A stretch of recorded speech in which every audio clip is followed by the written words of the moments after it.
Yes. All right. Now it's advanced. Okay. So when we started making wine, which is actually more than 20 years ago, the primary goal was just see how good we could make wine. And it was as a hobby. Started doing it in the US using grapes. And it's very easy to make wine, but it's very difficult to make good wine. So that was the purpose of the hobby, is see how good we could make the wine. And when we moved to Finland, could no longer get grapes. We decided rather than give up the hobby, we just started experimenting with local ingredients. And once we realized we could make good wine from the berries here in Finland, we expanded our goals. We wanted to start making wines that reflect the Finnish terroir, wines that taste like they come from Finland, but still had all the qualities you'd expect of good, fine wines. And we wanted there to be wines that Finns could be proud of, because we used to travel a lot and visited a lot of places where people make wine, visit wineries, and everywhere you go, people are proud of their local wines. And we didn't see that when we came to Finland. And we wanted, but there should be something, because wine is something that connects with the land and the people. It's unique to a place. So we wanted to provide that for the people here. And we wanted to put Finland on the world's wine map, because if you can make good enough wines, people should know the place for the wine. So we added those goals once we started the company. The duration, we've been doing wine for 21 years. First 11 just as a hobby, developing processes, learning the skills, and then as a business for 10 years now. And we are fully self-funded. We've basically developed everything as a hobby until 2019, when we built our new winery here in Hollola, just outside Lahti. And we got some small angel investments and some world development funding to help us with that part. Innovative practice and technologies. It really comes down to one main thing, and that is you think about fruits and processed fruits, and we're talking mostly berries here that we use, but it applies to everything. But you think of it the same way that winemakers traditionally think about grapes, because there is a difference in thought, I've noticed. People working with grapes have a different outlook on what they're doing. There really comes down to two rules to make great wine. And the first rule is to start with the best fruit you can possibly get, because that sets the limit for how good the wine can be. And good fruit, or I should say great fruit, is the difference between good wine and great wine. That's what brings it to the top level. The second rule, of course, is don't ruin it, which is all about sort of winemaking skills and what they're trying to achieve. Because it's actually what the winemaker does in the winery. That's the difference between good wine and bad wine. But the difference between good wine and great wine is about the fruit. So the techniques and the technology we use is actually classic winemaking technology, classic winemaking techniques. Our equipment is made for grape winemaking, even though we're using fruit, and we're using the same techniques for the most part as grape winemakers. And that we found was different than what's being done here before. So we're actually focused on, as close as possible, treating the berries as if they're grapes.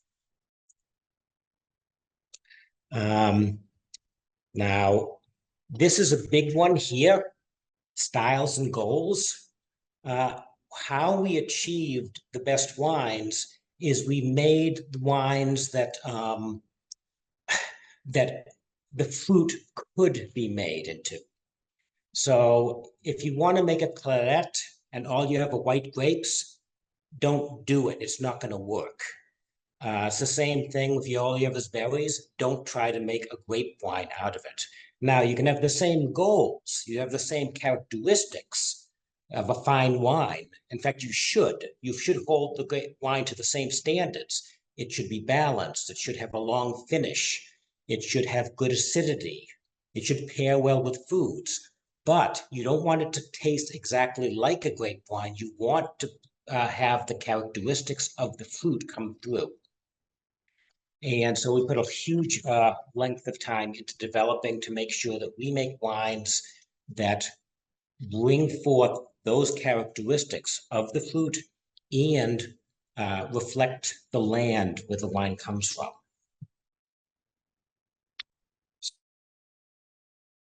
So I put this up. This is a quote I heard from a British wine expert explaining that the French have a saying, great wines are made in the vineyard. And by the way, the French do not have such a saying. I asked some of my French friends about this, and they said, why would we have such a stupid saying? Of course, great wines are made in the vineyard. It's so obvious. If you grow up in a wine culture, place with a long history of wine culture, you know the key to great wine is the vineyard. And outside of traditional wine cultures, sometimes people don't get how important that is. And it really comes back to the basic fruit. And there's a reason why when you have a presentation of a winemaker from traditional wine countries, they go to great lengths of describing how their vineyard is unique and special. And that's because that's what makes the wine really unique and special. Yes, skill of the winemakers, important, what they're doing, but it's really about the land and the fruit. So I'm going to, because this is a wine presentation, I'm going to a little bit talk about our vineyard. So there's an aerial shot of our vineyard. Finland is a forest country. And so we wanted to make wines that reflect the forest, reflect the land, and clearly come from Finland and can come from nowhere else. Where we get our fruit, well, our vineyard, of course. Now, our vineyard is a bit bigger than most. It's about 25 million hectares in size, although it's not exclusively for our use. And we are focused on wild berries primarily because that's sort of what's most extraordinary, what we have here in Finland. And we source the why do we get them from Lapland? Because, like I said, if you want to make the best wine, you get the very best fruit. And we tested the wild berries from different parts of Finland to see where the best wild berries grow. And it's actually quite simple. The further north they grow, the better they are. So we get our wild fruit from Lapland because that's the best we can get. It's actually, I would say, the best berries in the world. We don't only use wild berries, we also do use farm berries as well. And those we get from farms in southern Finland near us and from farmers that we've been working with for years and that grow the varieties we're looking for, because for farm berries, it's actually the variety grown is more important than where they're grown. And the skill of the farmer is also important to get that best quality fruit picked at the right time and grown in the right conditions. So we're working with, we have long-term relationships with these farmers who are experts in what they're doing so that we can get good fruit and focus on what we do. All right, so challenges. We have had one overwhelming challenge from the beginning, and it's still our biggest challenge, and that is there's a popular perception that berry wines are inferior, cheap products. And this is a challenge that I think everyone who makes berry wines anywhere in the world has the same challenge. There's a perception that grape wines are always better. And while I would say that grape wines are obviously quite good, I think it's possible for berry wines to be just as good if they're processed right, if they use the top quality fruit, and they're made into styles that work well for the berries. We have had other challenges. Our wines are innovative and different. And whenever you're developing new products, people say, oh, you want something innovative and different. But when you're talking about something that's very familiar to people, innovative and different can be intimidating also. And if you're selling, say, Riesling, everyone knows what Riesling is. Everyone knows how to use Riesling. If you're making wine from cloudberries, people say, I don't know what that is. It's something you hold off on. So it's a challenge also getting people to know how to use our wines, how to best appreciate them. And the next challenge we had is that the style of wines that berries do best is actually dessert wines, which is a niche product. Our focus, like I said, is from the beginning, is make the best wines we possibly can. And the best wines we possibly can make with berries actually are dessert wines. Berries have high acidity, they have intense flavors, and these are something that actually allow them to make better dessert wines than grapes can. And we know this for a fact because we keep winning awards against traditional grape wines in these categories. I have a little picture there. These are the 9 wines that we make that have won gold medals internationally. The majority of the gold medals we've gotten, by the way, have been in France and competing against grape wines. And the majority of those, and actually about 3/4 of those are for dessert wines. So that tells you, this is really what the berries can do best.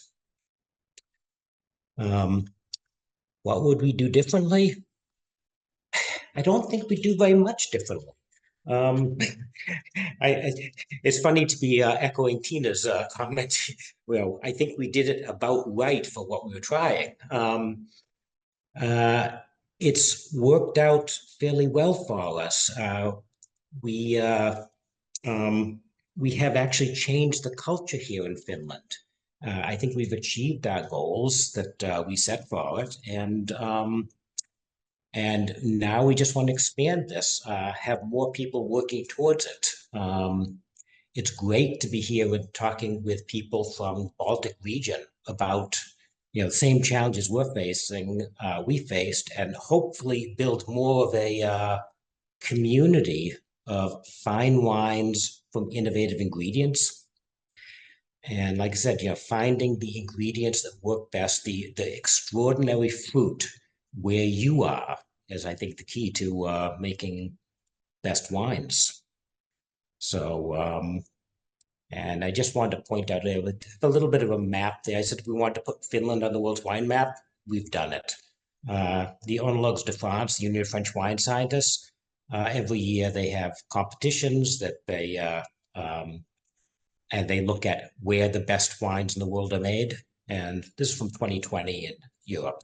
There's one little dot that's outside the traditional wine regions. So anyway, look forward to having your questions. And yeah, thank you very much.